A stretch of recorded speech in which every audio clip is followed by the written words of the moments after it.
All right, guys, we are back again. Your fourth stimulus check, your fourth stimulus package update, daily news update dropping right now. The miserable August jobs report, President Biden saying that we need more stimulus for this, the latest on the $3.5 trillion stimulus package, and of course, the White House's plan to boost housing supply and actually get you that $15,000 home buyer credit. Get excited, you guys. Thanks for tuning in. Most accurate stimulus check updates, stimulus package updates, the U.S. economy, and of course, personal finance updates. Basically, if you want to know everything about making money, then we got you. The stimulus is always on point here, so I just want to thank you guys for lighting up the like button. Promise you guys it's worth it. Let's jump in. The August jobs report is in, guys, and we're seeing it as a potential way to get more stimulus money out. Delta drag. You could see huge job growth in the summer, and then in August, job growth slowed dramatically. Look at what the numbers look like. When you look in the numbers, you can see that 235,000 jobs were added back. That is a big miss. The consensus, John, was for more than 700,000. Even the whisper numbers of a disappointment were 400 or 500,000. So this is a disappointment, and it shows, and childcare concerns are still holding back hiring here. Let's look at how many jobs have been added back since the beginning of the year. You can see this is the weakest since January, and a big slowdown from the summer. We had June and July, big hiring there in June and July, and then the brakes went on there overall here. How does this make us look? You can see that we are at another 235, and that doesn't add very much. You are still down more than 5 million jobs since began. The jobless rate here, 5.2%. So that is the lowest. So that means there are people still being added into the labor market, right? You are still seeing some hiring. 5.2% is the number we want to see, but we haven't seen the job growth from the company side that we'd want to. Look, this is a really important moment here in the labor market. We have kids going back to school. In these numbers, we saw hiring in education. So we know kids are going back to school. Maybe that will help some of the childcare problems that have held back hiring overall. But the Delta variant is the number one concern here right now. How can you grow hiring when you have people who are afraid to go to work? You have companies who are afraid to keep adding onto their payroll because they're not exactly sure what the fall is going to bring, guys. Really bearing the brunt here are sectors hit hardest and crucial to the comeback from its economic blow. The leisure and hospitality sector did not add any net new jobs in August, as a 42,000 job decline in restaurants and bars wiped out a $36,000 job gain in arts and entertainment. Employment in retail, another hard hit sector, also fell by 29,000 jobs. Now, this is thanks to the steep losses at grocery stores and building material, as well as garden supply stores. One economist said, "Today's report has the Delta variant written all over it. It is clear that the recent surge is a strong headwind to the labor market." And Biden agrees. Even with the progress we've made, we're not where we need to be in our economic recovery. There are two critical tasks ahead this month to get us closer to our goal and to take the next steps in our recovery. And the first, we need to make more progress in fighting the Delta variant. This is a continuing of since becoming president, I've ramped up testing, secured enough for every single American, and gotten 175 million Americans. Still too many have not gotten, and it's creating a lot of unease in our economy and around our kitchen tables. Today's report shows that the steps we've taken, passing the rescue plan and 175 million people, make our economy capable of growing and adding jobs, even in the face of this continuing Delta surge. A strengthen our economy very different from the way things were last winter. There's no question the Delta variant is why today's job report isn't stronger. I know people were looking, and I was hoping for a higher number. But next week, I'll lay out the next steps that we're going to need to combat the Delta variant, to address some of those fears and concerns. Another economist further stresses the point that Delta is reducing consumer demand and threatening the reopening. Ultimately, it's just a harsh reminder it has control over our destiny. Now, of course, we all want the economy to be back where it was before but the fact of the matter is that we're still facing another deadly wave because of this Delta variant. Now, I wish our lawmakers would already see this and realize it, because now is not the time to be skimping out on stimulus. But what do you guys think? Should they give us another stimulus check because of this weak jobs report and this Delta variant just running rampant? Drop me a comment down below. President Biden also himself said a weak jobs report makes clear need for more stimulus. As he said with the weak jobs report back in April, we can't let up. The jobs report makes that clear. We've got too much work to do. We have to build back better. 4 months later, we're still waiting for this Build Back Better plan with the 2 stimulus packages in Congress, the $1 trillion plus bipartisan deal, as well as the bigger $3.5 trillion reconciliation package. Congress set a deadline for this to happen. 1 month, basically a few weeks from now. So that means that we're definitely going to see a lot happen in the coming updates. House Speaker Nancy Pelosi has ordered committee leaders to battle it out with the Senate counterparts to resolve all the major disputes this week on what will be included in the up to $3.5 trillion stimulus bill. Specific dates that they've mentioned so far are September 15th for committees to report to their leaders for their part in the sweeping stimulus package, and September 27th to pass the $1.2 trillion bipartisan infrastructure package. And here's the thing, House progressives have said that they won't vote on the bipartisan package until they first cleared the $3.5 trillion reconciliation bill. And these House progressives definitely outnumber the about 10 moderates that are insisting on the infrastructure deal. Pelosi's doing her best to get both done. She says, I know we will succeed because of the confidence that I have in shared values in all of our caucus for America's working families. The success of each bill contributes to the success of the other. She and Senate Majority Leader Chuck Schumer are doing this high velocity multitasking as the only way to lock in the 2 sweeping stimulus packages that'll get us all the stimulus. So basically, there were forged deals between progressives and centrist Democrats to get the Medicare and Medicaid expansions, introductions, green energy subsidies, child care subsidies, the child tax credit, and paid family leave. Progressives, on the other hand, are doing their part too, and they're gearing up to promote President Biden's proposals on tax hikes to wealthy individuals and on corporations. Now, this is in response to the heavily funded lobbying blitz from big, scary business groups against the proposals. Progressive advocacy organizations and labor groups are saying proposals to raise taxes on wealthy people and corporations are in line with the public sentiment. One quote said, "Taxing the rich is incredibly popular, and so I think we need to remind some Democrats about that. Ultimately, I do believe that Democrats in general support Biden's plans." The Center for American Progress released a report making the case for President Biden's proposal to tax capital gains at death. The report said those affected by President Biden's proposal will not be family farmers or family business owners,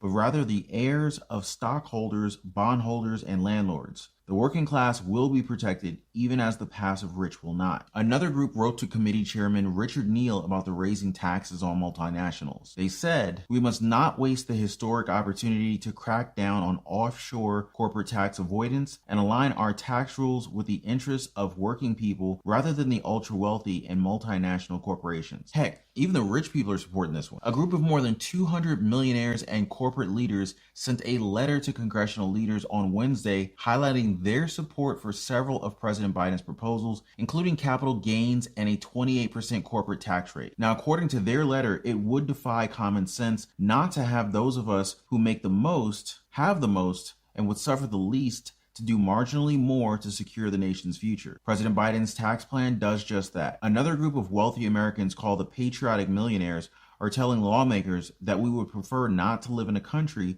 with a few rich people and lots of poor people. Polling also shows just how popular these tax hikes are for the voters. Hint, hint, midterm. Now, according to one polling expert, raising taxes on the wealthy and big corporations is not just popular across the country, but also in battleground districts. Bottom line, if these lawmakers actually want our votes, then they should listen to what the people are saying. Let's not forget how the Democrats won the Senate majority in January thanks to the Georgia runoff. They won that one thanks to their promise of another stimulus check and Republicans bungling it up, giving stimulus the cold Mitch McConnell shoulder. But could they do this again for the midterm? My stimulus sense is tingling, so I definitely say yes. Subscribe to the channel and ring that notification bell. That way you don't miss out on one single important stimulus update. A lot of hot stimulus coming soon, guys. I can definitely feel it. Coming up in just a bit, the White House plan to increase affordable housing, plus the Congress proposal for a whole lot of housing stimulus, including a $15,000 homebuyer credit and $2,000 rental credit. Just stay tuned, guys. All this stimulus talk always makes me hungry. And I think it's the same for you guys. And that's why we partner with the very exciting HelloFresh meal kits. You've definitely got to try these easy to follow recipes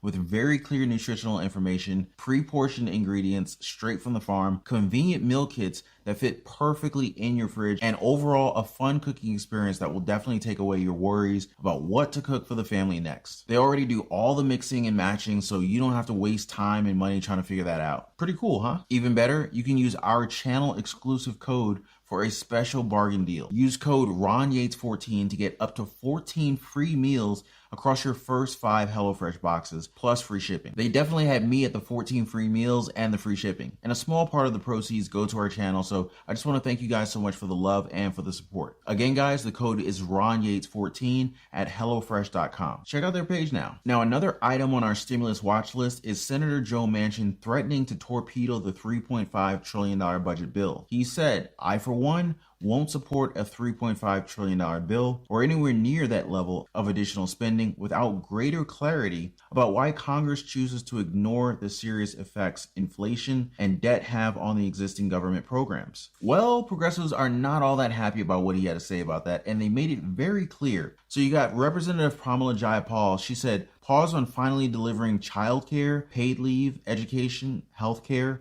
affordable housing, climate action, and dental, vision, and hearing to millions of American families across America." Basically, she's not having it. She put hashtag poverty is a policy choice. But let's make that go viral, guys. Representative Alexandria Ocasio-Cortez, AOC, she also set out her own set of anti-Manchin tweets. Manchin has weekly huddles with Exxon and is one of the many senators who gives lobbyists their pen to write so-called bipartisan fossil fuel bills. It's people, our people, at least 12 last night, sick of this bipartisan corruption that masquerades as clear-eyed moderation. AOC points out the same thing that we did about Manchin's connections to big businesses like Fox News, parent company PAC, donating money to Manchin's re-election campaign. Now, for everybody's context, the Fox Corporation Political Action Committee is funded in part by conservation media mogul Rupert Murdoch. Interestingly enough, though, Murdoch also owns the Wall Street Journal, where Manchin aimed his grievances against the $3.5 trillion stimulus bill. Now, in the second quarter, Manchin also received contributions from many other big corporations, including Pfizer, T-Mobile, Nucor, Honeywell, and Herbalife. It's always a good idea to follow the money, guys. Now, another thing that progressives pointed out is the reality of warm ocean temperatures and increasing sea level rise. Representative Jamal Bowman stressed the point by sharing photos of homes in the district that were hit this week. Straight from Jamal Bowman's Twitter account, he says, "Hey Joe, these are the homes in my district after last night's storm. How much destruction do we need before it's worth investing in our climate?" We talked more about this in our previous video update, which is available through our channel playlist section. You can always check that out right after this one. Just look for that 4th stimulus check update playlist. Should be right there at the top. Housing stimulus. This is a big one, guys. The Biden administration announced their plans to expand the supply of affordable homes in the country. The White House said on Wednesday that the Department of Housing and Urban Development, also known as HUD, the Treasury Department, and the Federal Housing Finance Agency would expand and reimpose several incentives and grants for the construction of roughly 100,000 additional homes over the next 3 years. Now, let's look at some of the highlights here. Treasury and HUD will relaunch a risk-sharing program with state housing finance agencies to help remove some of the financial stakes of funding cheaper homes. FHFA is also increasing its quota for the amount of homes supported by federal affordable housing tax credits, multifamily homes, and manufactured homes that Fannie Mae and Freddie Mac are required to finance. This news is in parallel to the Congress proposal from Senate Finance Chair Ron Wyden, the new DASH bill, or the Decent Affordable Safe Housing for All Act. Now, according to Wyden, housing is a human right, yet millions of Americans pay more than half of their monthly take-home pay just to keep a roof over their head. And more than 500,000 Americans don't have housing at all. America is amidst a serious crisis of housing affordability, and it's a big challenge that demands big, bold solutions. As housing prices skyrocket, a generation of young people are increasingly locked out of home ownership. It's time America's lawmakers get with the program and enact 21st century policies that adequately address 21st century housing challenge problems. They're promising a whole lot of stimulus here, so let's break them down one by one. Down payment tax credit for first-time homebuyers,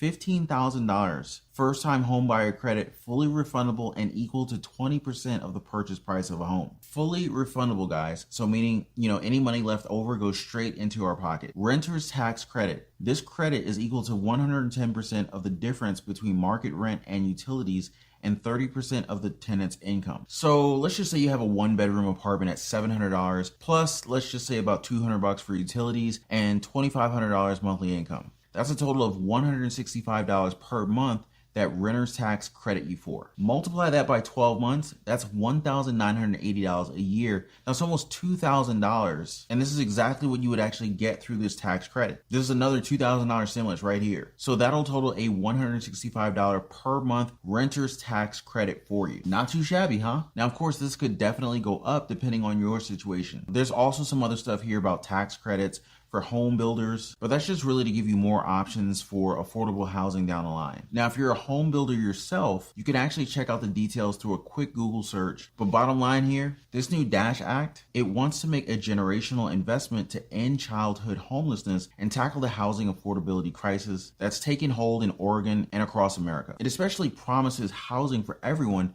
experiencing homelessness within 5 years and prioritizing children and families for placement by issuing them a housing choice voucher. As many as 15 million households in America spend more than 50% of their take-home pay on rent each month. How many of you guys are spending more than half of your income on rent? And the way things are going, this could definitely get so much worse before it gets better. And this is exactly why you'll need our special Gold Investments newsletter to help you guys out. It's one way to hedge your money against the financial crisis that all of the experts are warning us about. Read more about it in your very own free copy in the pinned comment down below. More stimulus money talk in our coming updates. I really hope that you guys appreciated today's 4th stimulus check update and daily news update. The miserable August jobs report. President Biden saying that we need more stimulus for this. The latest on the $3.5 trillion stimulus package, and the White House's plan to boost housing supply and actually get you that $15,000 home buyer credit. Take care and be safe.